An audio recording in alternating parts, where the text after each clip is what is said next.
بسم الله الرحمن الرحیم. شروع کوم د ډیر زیات بهون کی او د ډیر زیات مهربان رب په نوم باندې. السلام علیکم ورحمت الله وبرکاته. امید در وکوم چې تاسو ټول په ټیک ټاک الله پاکم خوشاله آباد ساته. الله پاک دې زمونږ او تاسو ټول حاجتونه پوره کړي.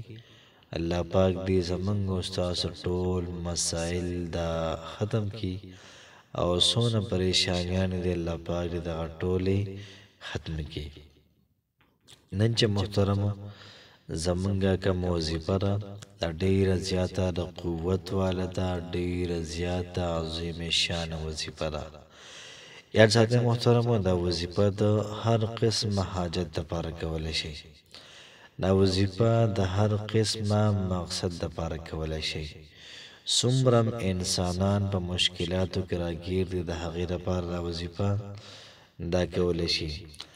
بعضې بیماران داسې وي چې هغه درسره ټیک کېږي نه، ډاکټران هغوی لاعلاجه ګرځولي. نو که دا وظیفه د هغوی دپاره وکړه شي انشاءالله الله پاک به هغوی ته روغ صحت دا ورکړي. د چا کو پیسې پکار وي، د چا کو مال او دولت پکار وي، د چا کو رزق پکار وي، دا وظیفه دې روزانه کوي، روزانه دې کوي انشاءالله العزیز. الله پاک بوله دومره رزق ورکړي، دومره چې د انسان سره به د سنبالي ځای نه وي. دغه رنګه محترمو د چا کو کور پکار وي او دی دا وایي چې یاره الله پاک د مال خپل کور راکړي، الله پاک دې ما د خپل کور مالک کی، یا د الله پاک ما د خپل ګاډي مالک کی، یا د الله پاک ما د خپل ځمکې جایداد مالک کی. محترمو دا وظیفه وکړي، دومره زبردسته دومره اعلی وظیفه ده چې اوه اسمانونه په یو تله کې واچوي، ورپسې مقابله کې دا دوه وظیفې واچوي. دا دوه وظیفې ته محترمو را درنې راځي. داسې وظیفه ده چې فقیر محترمو دا وظیفه شروع کی الله پاک به ضرور بادشاہ کوي.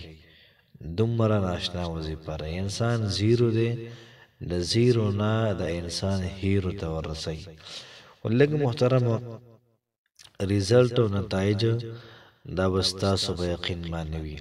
څومره ستاسو یقین په دې باندې برابر، څومره ستاسو لګاو برابر، څومره ستاسو توجه برابر وه او د الله پاک په خزانه مکمل یقین و، نو دومره محترمو دا وظیفه خپل اثر دا بخی.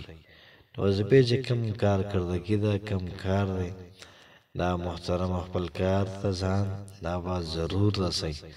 ځکه الله پاک علیم بذات الصدور دی، د هر چا په زړونو باندې خبردار دی، د هر چا مشکلات الله پاک پیژني.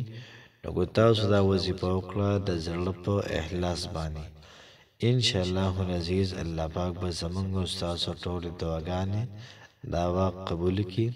څومره حاجتونه دي دغه حاجتونه به الله پاک ختم کړي او دغه رنګه څومره لاعلاج بیماری دي الله پاک به د شفای کامله عاجله مستمره دا بل ورکړي. نن چې محترمه زمونږ کومه وظیفه ده نو موږ به روزانه 500 پیرې سحر کې درود شریف وایو صلی الله علیه و آله وسلم.